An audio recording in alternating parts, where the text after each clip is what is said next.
গত 2nd জানুয়ারি সকালবেলা এই কেকটারও অর্ডার ছিল। কাস্টমার আমাকে আগেই বলে দিয়েছিল, দিদি চকলেট ফ্লেভারে 1/2 পাউন্ডের ওপর তুমি তোমার মতো করে একটা ডেকোরেশন করে দিও।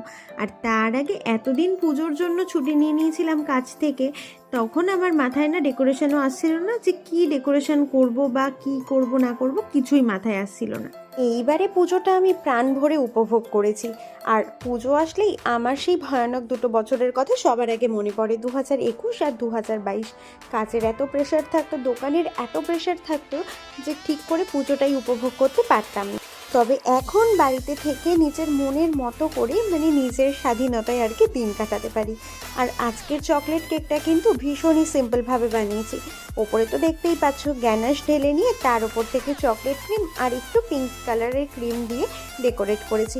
আর ওপরে লাগিয়ে দিয়েছি একটা বার্থডে ট্যাগ। কেমন লাগছে অবশ্যই কমেন্ট করে জানিও। আজকের মতো টাটা, দেখা হবে আবার।